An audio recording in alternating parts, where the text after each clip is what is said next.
Well, I just wanted to talk to him about what we were doing defensively, and we talked about just trying to follow the game plan. I thought we had gotten away from it, and they're a very good basketball team. They're playing some really good basketball right now, and you can't let those shooters get open, as you can see, because if they get a second to get a good look, they can knock it down. So we really wanted to concentrate on trying to take the three ball away from some of their players, and of course they started off 3 for 3 from three, so I guess my game plan didn't work.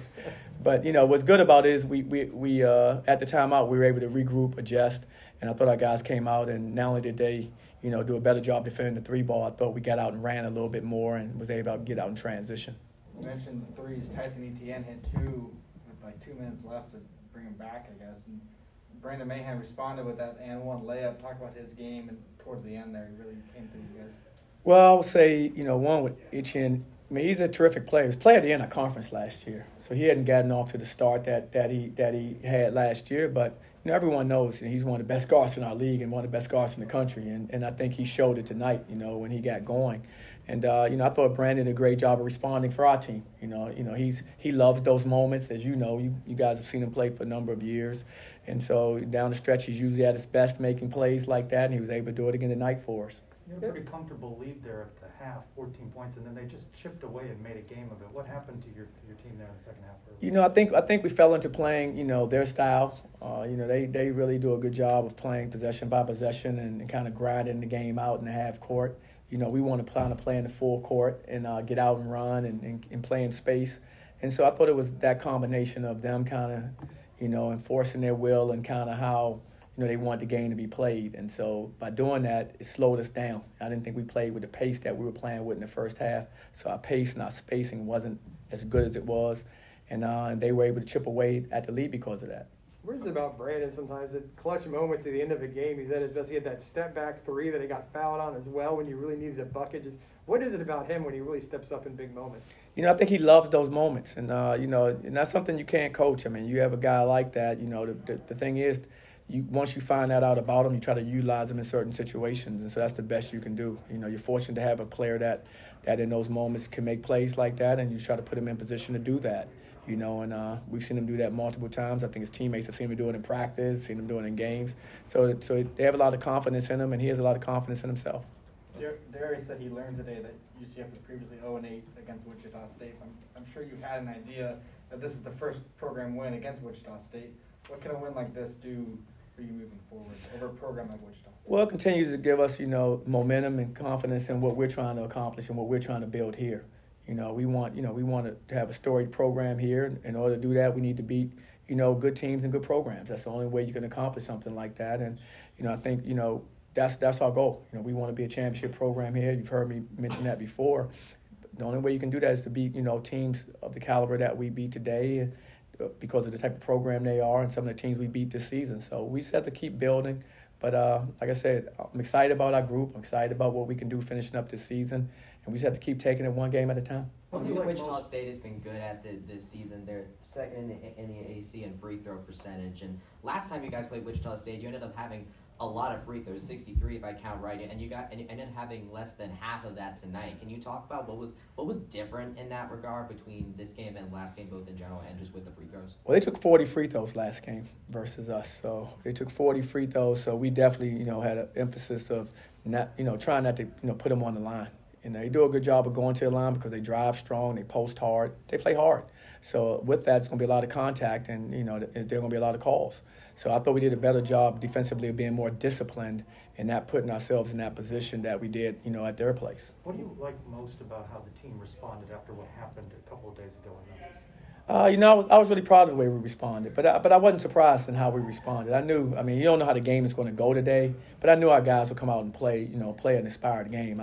They've never not done that. The Memphis loss was tough. But there were a lot of, some things that we learned from that. Like sometimes you have to go backward to go forward. And so we had to go back, after the, USF win, setback versus Memphis. They're a very good team, played well at home. And but we had some good moments in that game. It wasn't as if it was, I don't think the final score was indicative of how we played throughout that game.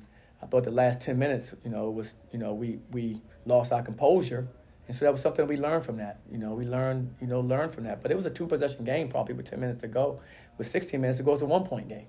So it wasn't as if we walked up there and it was the final score was how it was the entire game. We had really good moments for probably 30 minutes in that ball game. We just had a 10-minute segment where we lost our composure. And you can't do that with a team that's explosive offensively. They're so explosive. They can go on huge runs, and they went on one to close the game out. And unfortunately, we were on the other end of that. During some of the scoring lulls that you had at the beginning of the first half and beginning of the second half, Darren Green was able to get you guys out of that. He ended up shooting a lot from behind the arc to getting 5 of them. Can you talk about his game and what his performance from behind the arc really does for this team's game? Well, he gives us a weapon. He's a weapon for us. He's a specialist. I mean, he's a terrific three-point shooter, and guys have to, guard him as such. They have to kind of, guard him a different way, and they guard every other player on the floor, which he helps our offense just by being out there because he's such a threat from such long range that you have to guard him coming across half court. So that just opens the floor up, for the rest of our players as well. So he does a great job even when he's not hitting shots. Just his presence out there, it lifts us up because they have to guard him a different way. They stopped playing the first half. Something about a water bottle. Did you get an explanation about what happened? I did not. I guess a water bottle was thrown and maybe came out on the court and hit one of our players, and I think that started the whole thing. But I don't really know. I mean, it's sports and things happen, unfortunately, like that. You just hope no one gets hurt, and unfortunately no one did. And I thought both teams handled it well. We grabbed our guys and brought them down to our bench. They corralled their guys, and then we started the game up. I thought the game was played with class, and I thought it finished out well. Darius Perry was able to become the 21st player in UCF men's basketball history to get into the 1,000-point club. Can you talk about his performance tonight and just what his offensive capabilities have really done for this team? Well, he's been very good for us. I mean, in a lot of ways. I mean, I don't think the stat sheet always shows all the things he does for us, leadership-wise. He's so competitive. He's a tenacious defender. He can guard multiple guys out there. He usually takes on the assignment of guarding the other team's toughest perimeter player. I mean, so, with that, I mean, he's been, a great asset to our program. And so just really happy to have him, with us, and we're fortunate, and I'm happy to see he was able to get a milestone like he did. Any of those milestones like that, I'm sure he would say, it's more of a team milestone than an individual milestone because you're not going to get over 1,000 points without having teammates that are passing you the ball and putting you in position to be successful. And so it's not only a nice award for him, but it's an honor to our team because, teams, help individual players accomplish goals like that. Earlier you talked about taking a step back to go forward, but you want to take this game and now take it forward and build momentum. You're down the final stretch here. Absolutely. No, I'm exactly right. Now I think we took this step back. Now we've gone forward. We want to continue to go forward. Absolutely.